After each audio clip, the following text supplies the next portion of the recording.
โอเคทุกคนวันนี้ก็มาพบกับผู้สาวโสดเนาะโดยสบายดีวัดขู่คนเด้อโดยสบายดีเนาะกระทางโดยก่อนอื่นให้เสมอนี่เดี๋ยวกับทีมงานสิขออยากทางสื่อให้ก่อนเนาะโดยชื่อเอื้อยหาชื่อเทวีชื่อเอื้อยเทวีโดยโอ้อุทัยเทวีได้ดิเนาะว่าง่ายซื้อมวนเนาะชื่อมวนแต่ขาดคู่ครองบอกว่าตลกเด้อนี่เด้อตลกไปนำเด้อนี่ชื่อมวนแต่ขาดคองขาดเลยขาดคู่ครองขาดคู่ครองแม่นขาดคนรู้ใจโอเคเดี๋ยวเป็นยังขาดซาลาน้อยกับซาเมอร์ที่หาให้ได้เนาะซาลาน้อยเนาะโดยอยู่จักปีแล้วอายุ45 ปีโอ้45 ปี45 ปียังงามอยู่เนาะแม่นมีลูก2 คนผู้หญิงกับผู้ชายผู้หญิงเบิด2มีลูกผู้หญิงลูกสาวกกก็22 ปีลูกสาวหลาก็18 ปีโอ้ถ้าเรามาเอากับเพิ่นนี่บ่ยากเลี้ยงลูกน้อยพอใหญ่เบิดแล้วใหญ่เบิดแล้วแล้วก็มีหลานน้อยอีกคนหนึ่ง5 ปีปลายแล้วมีหลานอีกมีหลานน้อยอีกแม่นแต่ว่าทางเอื้อนนี่ได้เลิกลากับสามีบ่แม่นเลิกแล้วก็ขอโทษขอให้ FC หลายเด้อเนาะเพราะว่ามื้อนี้ก็การที่เราถ่ายทำก็มีรถผ่านหลายเนาะจ้ะเนาะแม่นเฮือนข่อยมันใกล้กันกับแคมทางหลายเลยบางทีเวลาเฮาร่วมกันแหละสิบ่ได้ยินนำก็ขอโทษขออภัยหลายๆเด้อเพราะว่ารถสายเส้นทางนี่นะสายทางเลข9มันแบบรถมาหลายเป็นทางผ่านแม่ผ่านเจ้าอีกเนาะแม่นจอดจักเทื่อเนาะเนาะแม่นโอ้ยเนาะต้องหาคนที่ว่ามาจอดแล้วแม่นโดยในกรณีจังออกมาเปิดใจนี่จังได้ตั้งเป้าบ่ว่าต้องเอาผู้ชายหน้าตาแบบใดอายุส่ำใดหลักๆเนาะสมมุติว่ามีผู้อันหลักๆเลยสมมุติว่ามีผู้ชายคนหนึ่งเนาะถ้ากับว่าอายุข่อย70 ปีแบบนี้หั่นนะแล้วเขาสิเข้ามาถามข่อยว่าเจ้าสิรับได้บ่ข่อยก็ว่าก็สมมุติว่าเจ้ารับข่อยได้ข่อยก็รับได้หั่นนะก็แบบบ่ได้รังเกียจหั่นนะแบบว่าเฮาก็บ่ได้ว่าสิว่าอายุอานามมันก็พอเพียงแต่เป็นตัวเลขว่าสิหั่นนะข่อยก็อายุข่อยก็45 ปีอยู่แล้วข่อยก็โดยเฮาก็อายุก็หลายคือกันหั่นนะก็จะแบบว่าอันเองเนาะแม่นว่าอายุ70แล้วบ่หันบ่เฮงก็บ่เอาแม่นบ่เอาคือกันได้เนาะต้องได้มาเบิ่งกันอีกก็บ่ไหวแม่นแต่ถ้าเอิ้นได้จำกัดบ่ต้องเอาผู้ว่าทางใดแม่นก็บ่ได้จำกัดเนาะเขาแต่ว่าคันทางใดเข้ามาจริงใจก็ยินดีต้อนรับคือกันทางข่อยก็ก็คือบ่ได้ติเลยแม่นได้ก็รับได้เนาะแม่นแต่ขอแต่เข้ามาหาเฮาแบบด้วยความจริงใจแม่นโดยทั้งที่ตอนนี้ปัจจุบันนี่เฮ็ดเวียกงานก็บ่ได้เฮ็ดเวียกงานเลยยากหลานน้อยเด้สมมุติว่าเฮาสิไปหาเฮ็ดเวียกเนาะเลิกการมาก็สิบ่ทันไปหาเพิ่นมาแต่โรงเรียนเองเพราะว่าข่อยอยู่กับหลานน้อย2 คนปัจจุบันนี้นะตอนนี้ค่ะก็อยู่กับหลานน้อย2 คนโดยไปค่ะคันเพิ่นบ่อยู่ข่อยก็อยู่คนเดียวอยู่ในเรือนนี่ในกรณีถ้าว่าทางฝ่ายชายเพิ่นเห็นคลิปนี้แล้วเนาะโดยเพิ่นอยากเอานี่ไปอาศัยอยู่หรือว่าไปตั้งรับประทานอยู่นำสามีนี่ได้อยู่บ่ซะคันสู้ว่าเพิ่นกรณีเพิ่นเว้ามาแบบนี้เนาะเฮาก็ยกตัวอย่างมาว่าคันเที่ยวไปเที่ยวมาน่ะก็ไปได้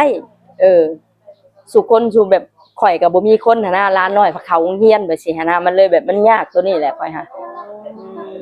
พ่อกับแม่ของร้านน้อยเพิ่นไปไสแม่เพิ่นก็ไปหาทำงานอยู่พุ่นแหละไทยพุ่นบ่แม่นเพราะว่าพ่อเพิ่นกับแม่เพิ่นก็เลิกลากันหั่นนะแบบแยกทางกันคือกันร้านน้อยข่อยก็เลี้ยงร้านกำพร้าคือกันข่อยกับร้านนะหัวอกเดียวกันแม่นในเรื่องร้านแน่แม่นไปมาๆนี่ก็คือโอเคเลยเนาะแม่น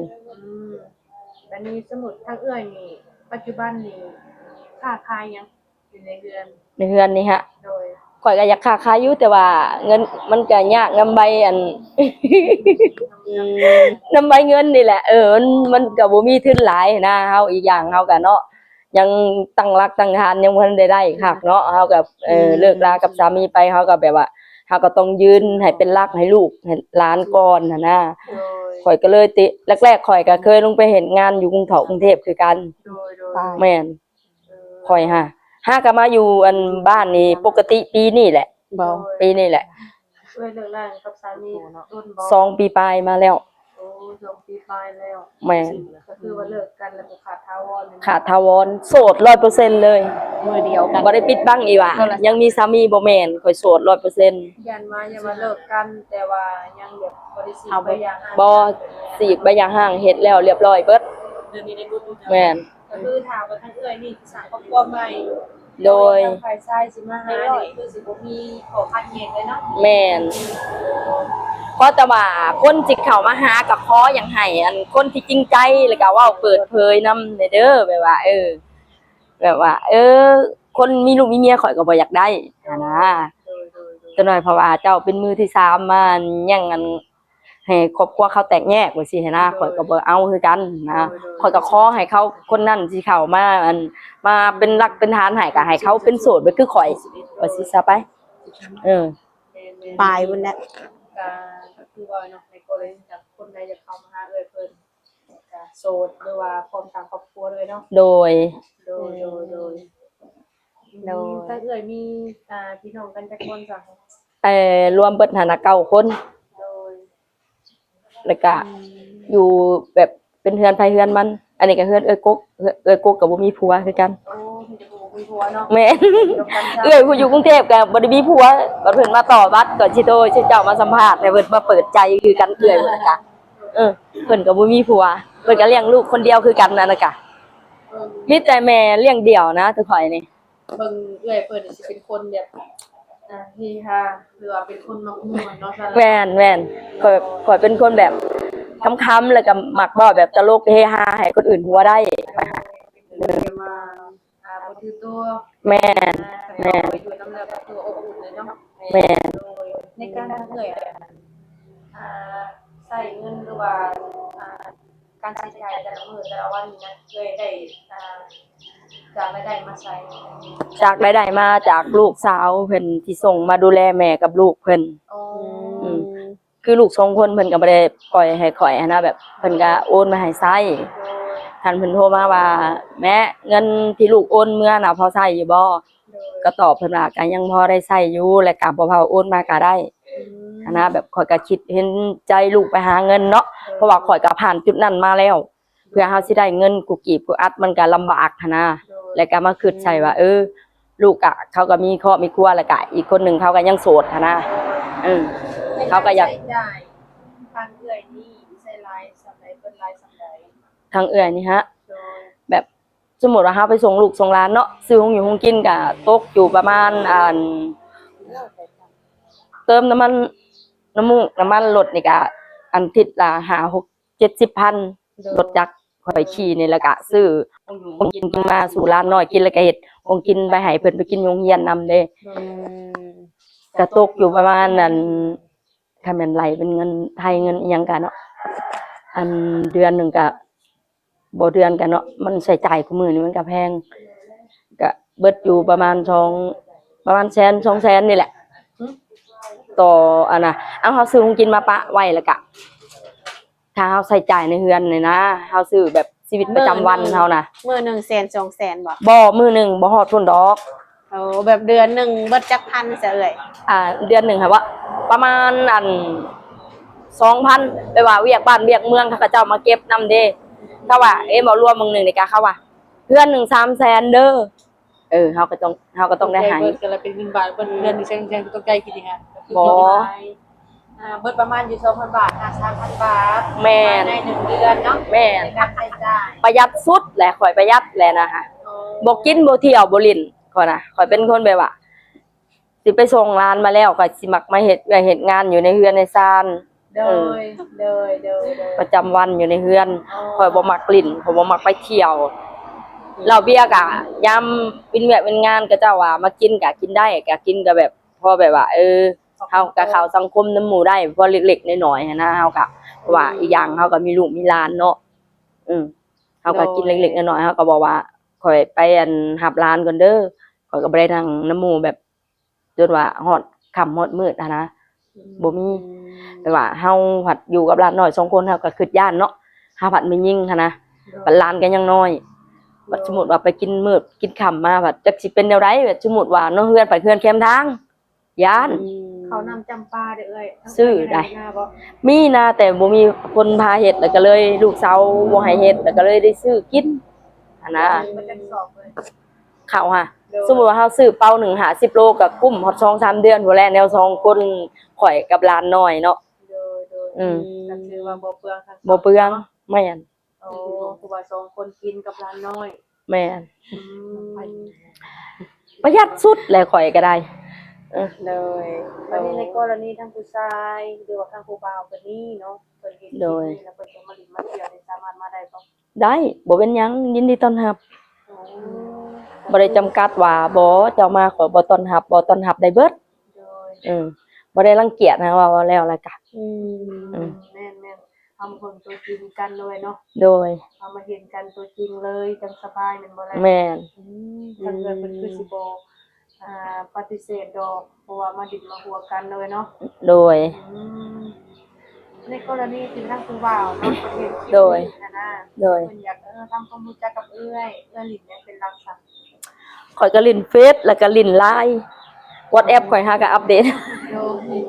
การที่ทางเอื้อยนี่พร้อมแจกทั้งสองทั้งสามช่องทางบ่ โดย ทั้งสามช่องทางก็คือบ่เลยมีการปิดบังหยังเลยเนาะ แม่นแล้วก็บ่ได้สกัดกั้นหยังไว้เลย โดยในการจะเปิดใจนี่ถ้าเอื้อยเปิดใจ 100% เนาะ โดย 100เลย ร้อยเลย โดยเพราะว่าบางคนนี่นะอายุ50หรือว่า60ปลายเพิ่นก็บางอยากได้เมียเป็นแบบตั้งรักปักฐานหรืออายุหลายซ้ำเอื้อยนี่แหละบางคนเพิ่นก็มักเอาซะแล้วเนาะ โดย เพิ่นสิมักแบบนี้หั้นนะ โดย ก็คือว่าทางเอื้อยนี่อายุก็ถือว่าหลายอยู่เนาะ แม่น45ปี ก็คือสิบ่ตัวบ่ต้มเพิ่นเอ้ยเนาะ แม่น ทางเอื้อยมักผู้บ่าวอาชีพหยังราชการบ่ แม่น ก็มักผู้บ่าว แบบราชการหรือว่าก็เจ้าเฮ็ดเวียกทั่วไปนี่ก็บ่ได้จำกัดหั่นนะก็ว่าเราว่าสิเจาะจงว่าเอาผู้บ่าวแบบ เจ้ามีหน้าที่ราชการเด้อแบบนั้นนู่นนี่นั่นแบบลังเทื่อกับผู้บ่าวก็เจ้าเฮ็ดเวียกแบบทั่วไปเนาะผู้เจาะผู้เจอไปเฮาก็บ่ฮู้หั่นนะคันว่าเรื่องอาชีพการงานของเพิ่นนี่ทางเอื้อยก็บ่ได้ตีเนาะ แม่น การเนาะการ แม่น สามารถถามได้เลยเนาะ โดย อ๋อบางคนก็บอกว่าต้องเอาอาชีพหน้าที่การงานราชการเด้อเพราะว่าข่อยก็เป็นคนแบบว่าโอ๊ยว่ายังไงคือเป็นคนแบบมีหน้ามีตาแน่แบบซี่คือบ่ได้ติตัวนี้เนาะ บ่ก็บ่ได้ติดอกไปว่าข่อยมีหน้ามีตาในสังคมบ่สุคนเฮาสมมุติว่าเฮามาเอากันเนาะว่าหลักๆเฮาพร้อมกันเฮ็ดหามันก็ค่อยมีมาเองมันหั่นนะเฮาบ่ได้จำเป็นว่าข่อยคนมีหน้ามีตาแล้วเจ้าก็ต้องสถานะเจ้าต้องว่าเจ้าอันอยู่ในร่างในการบ่แม่นลางเทื่อก็เจ้าเฮ็ดเวียกต่างหากเขามีเงินมีคำหลายเฮาก็บ่ฮู้อันนี้ค่ะเฮาก็บ่ได้แม่นสิเจาะจงว่าเอาคนอยู่ในราชการเด้ออย่างเดียวมันสั่นกับเจ้าก็บ่ได้เมียเบิดทุกคนกันครับไปเจาะจงเอาแบบนั้นค่ะ แม่นเนาะ หันนะ แม่นความเอ้ยว่า ฟังไทยก็ได้บ่ ได้ ได้บัตรมีบ่ มีเพราะว่าเอื้อยลงไปเห็นงานอยู่ไทยก็คือว่ามีแล้ว แม่น มีครบเบิดเนาะ มีครบเบิด โอ้ก็คือบ่ได้ติเลย แม่น มีแต่ถ้าว่าทางฝ่ายชายเพิ่นเห็นแล้วเพิ่นอยากให้เอื้อยนี่ไปหลินไปเที่ยวนั่นคือไปได้เนาะ ได้ ลูกหลานสิป้าไปใช้กันว่าไปเนี่ย ลูกหลานนี่สิป้าไว้น้ำเอื้อยก่อนก็ได้ อ๋อทางร้านนี่เป็นผู้หญิงกับผู้ชาย ผู้ชาย โอ้ทางร้านเพิ่นนี่สิอยู่น้ำไผก็ได้แม่นบ่ แม่นสิไว้น้ำน้องชายก็ได้ อืม หรือว่าโทรให้พ่อเพิ่นมาเอาก็ได้ อ้าวพ่อเป็นคนทางไหนพ่อเพิ่น พ่อเพิ่นเป็นคนไทยดงเห็น โอ้ เพิ่นหากันมาส่งเมื่อวานนี้วันเสาร์วันอาทิตย์แล้วเพิ่นสิมาเอามาเลี้ยงซอยนะ โอ้ก็ถือว่าพ่อของเพิ่นก็ถือว่าโอเคอยู่เนาะ แม่นจนใหญ่แล้วข่อยจังได้เปิดให้พ่อเพิ่นมาเอาเพิ่น โดย ตอนยังน้อยๆแล้วข่อยบ่ได้ให้เอามือเพราะว่าเพิ่นยังบ่ฮู้ความอะไรก็เลยแบบเฮาก็คิดเนาะคนเฮาเลี้ยงอะนะ โดยก็คิดฮอดเป็นธรรมดา แม่น เลยเนาะ แม่น อืม ข่อยก็บ่ได้สกัดกั้นดอกว่าพอลูกเขามาเจอกันข่อยให้เจอ แต่ว่าให้ฮักแพงลูกตัวเองอะนะ โดย อือ แต่ทางเอื้อยนี่เนาะเปิดใจแล้วทางผู้บ่าวเพิ่นนี่มีลูกติด3-4 คนได้บ่เอ่ย ก็สมมุติว่าลูกเพิ่นอันใหญ่เบิดเนาะ3-4 คนติดมาก็คือกันกับลูกเฮานี่แหละ โดย คือลูกข่อยก็บ่เห็นบ่ โดย ใหญ่เบิดแล้วก็มีหลานน้อยก็บ่น้อยปานใด5 ปีปลายเลย โดยก็คือว่าได้เนาะ โดย ก็คือบ่ได้ตีรับได้ แม่นแม่น สิเป็นพอห้างความหมายมากก็รับได้คือเก่า แม่นเฮาบ่ได้เจาะจงดอกว่าโอ๊ยลูกเจ้าติดมานำเจ้าแล้วก็ให้หักแพงกันหั้นนะถึงบ่แม่นว่าเขามาเกิดจากเฮาก็สมมุติว่าลูกเขาก็เฮาก็มาคิดใส่ก็ว่าคือกันกับลูกเฮาแบบนี้แหละ อ๋อ ให้แพงคือกัน โดย นะ โดย และให้เขาก็คิดว่าลูกข่อยก็ให้เขาแพงคือกันกับเขามาแพงข่อยหั้นนะเฮาสมมุติว่าเฮาเอาพ่อเขาได้เฮาก็แพงลูกเขาได้เขาก็มาเอาข่อยได้ก็ให้เขาแพงลูกข่อยได้คือกันหั้นนะแบบนี้ โดย มันจึงอยู่นํกันได้ โดยโดยบ่ให้จำแนกไอ้ว่าลูกเจ้าลูกข่อยบ่ให้เว้า โดย นั่นนะ คือว่าทางเจ้านี่ก็คือโอเคทางสิเป็นพอห้างความหมายก็สามารถทำได้คือเก่า แม่นโดย โดยในกรณีสมมุติว่าทางผู้บ่าวนี่บังเอิญเพิ่นมักลิ้นมักเที่ยวดิซะเอ้ย กะเฮากะยังให้เผาๆลงเลยก็พอลงเฮาก็บ่ว่าว่าสิสกัดกั้นว่าแบบบ่ให้ไปเที่ยวไปลิ้นแบบนี้นะกะมันก็เป็นเรื่องปกติเนาะเฮาก็ไปแบบซำได้ซำหนึ่งนี่แหละก็แบบว่าไปเรื่อยๆๆๆเฮาก็บ่อยากได้กันนั่นแหละแต่เฮาพันเฮาก็ยังมั่นคงในเฮาก็บ่ปล่อยไปไสเด้ซะเฮาก็อันนะ ทางเอื้อยนี่อ่าให้ลิ้นเรื่องการลิ้นการกินนี่ก็รับได้อยู่แต่ว่าบ่ให้ลิ้นเกินไปเนาะ แม่นเพราะว่าข่อยเจอมาแล้วกับผัวเก่าแล้วข่อยแบบบ่อยากให้ประวัติศาสตร์มันซ้ำรอยอะนะ โดย ข่อยเคยเจ็บตัวนี้มาแล้ว โอ้ อือ เรื่องสูบยากินเหล้ากินเบียร์ได้ซะเอ้ย สูบพืชสูบยากะ สมมุติว่ากินกะให้เผาลงให้ผ่อนลงก็ใครแน่เนาะที่ผ่านมาผัวเก่าข่อยก็แบบนี้แหละ กินเหล้ากินเบียร์สูบยาครบเบิดแล้วก็พอไปอยากว่าถ้าเว้ามาแล้วแบบมันต่ำกับตัวเองแบบมันเจ็บแบบที่ไผก็สิฮู้หั่นแหละหัวอกลูกผู้หญิงหั่นนะ อ๋อโด เออ โดย คนเฮานะ โดยก็คือว่าเลยเนาะถ้าใครไปอยู่ในจุดนี้ก็คือบ่ฮู้เลยเนาะ แม่น ก็คือทางเอื้อยนี่ทุกอย่างเรื่องราวของทางฝ่ายชายสิเป็นจังไดก็รับได้ โดย แต่ว่าถ้าเรื่องกินเหล้ากินเบียร์นี่คือสิบ่โอเคปานใดแม่นบ่ แม่น เพราะว่าข่อยเจอมาแล้วตัวนี้แหละข่อยก็แบบข่อยบ่อยากให้ประวัติศาสตร์มันซ้ำรอยซ้ำซองหั่นนะ โดย คันสมมุติว่าถ้าว่าเนาะเฮาบ่มีไสลิงไสแนนถ้าว่าบ่มีอีหลีก็ข่อยก็สิขออยู่โสดตลอดไปเลยข่อยน่ะ โดย ข่อยค่ะแม่น โดย แล้วก็ มีหั่นแหละเอ้ยมีหั่นแหละ พระพุทธเจ้าผู้งามก็มีหั่นแหละเนาะบ่ออกมาเปิดใจมื้อนี้ก็คือว่าออกมาเปิดใจโลกกว้างหรือว่าทางกว้างเว้ยเนาะ โดย คนที่ว่ามาเบิ่งหรือว่าเห็นอยากได้เอ่ยเป็นจุดเป็นแฟนนี่ก็มีหลายเลย โดย ก็ โด มี ย แต่ทางเฮานี่ก็สิได้เอาเฟซหรือว่า LINE หรือว่าแอปทางเอ่ยมาแจก โดย นมๆเลยเนาะ โดย ทางสาวน้อยและสาวนุกที่มีหยังถามเพิ่นบ่ เป็นสิบ่มีแล้วล่ะเนาะเบิดแล้วเนาะ ก็มีแต่ทางเฮากับสิได้ขอตัวจบคลิปเนาะถ้าว่าคำถามใดเฮาบ่ถามก็มื้อหน้ามื้อในจะมาอัปเดตคลิปเอ่ยเพิ่นใหม่เนาะ โดย ตัวมื้อนี้ก็ทางเฮาใช้เอ่ยพักผ่อนเด้อเนาะ โดย โดยทางเฮาก็ให้เอื้อคนนี้สมหวังสมหวังเอ้ยเด้อ โดยส จ้า บาย ขอบ ดี มุกขอบใจสบายดี ขอบใจหลายๆน้องอวยพรให้เอื้อยก็ให้ โดย ให้เอื้อยสมหวัง โ